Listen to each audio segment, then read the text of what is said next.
સુરતમાં આવેલા શિવશક્તિ માર્કેટમાં લાગેલી આગમાં વેપારીઓના કરોડો રૂપિયાના ધંધા અને રોજગારનું સ્વાહા થઈ ચૂક્યું છે। શિવશક્તિ માર્કેટમાં આવેલી દુકાનો 25 થી 30 વર્ષ જૂની છે।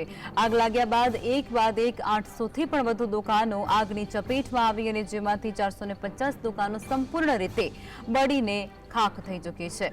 માર્કેટની ઉપર પતરાનો શેડ પણ ગેરકાયદેસર બનાવવામાં આવ્યો હતો અને કોના દ્વારા એનઓસી આપવામાં આવી તે પણ સૌથી મોટો સવાલ છે।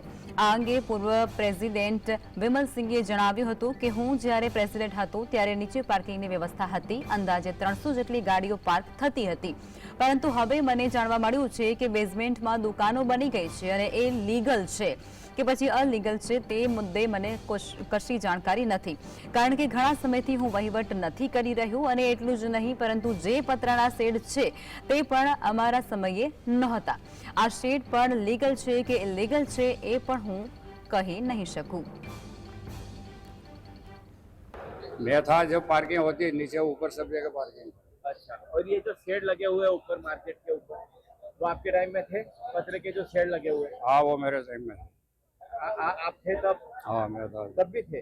हाँ। तो तब वो लीगल परमिशन लेके शेड वो हमको मालूम नहीं है, वो बिल्डर जाना है और बिल्डर का काम था। नहीं, आप जब थे तब भी आपको पता नहीं था वो शेड के? शेड बनाया है, परमिशन लेके बनाया, इनफैक्ट भर के बनाया है, वो मालूम।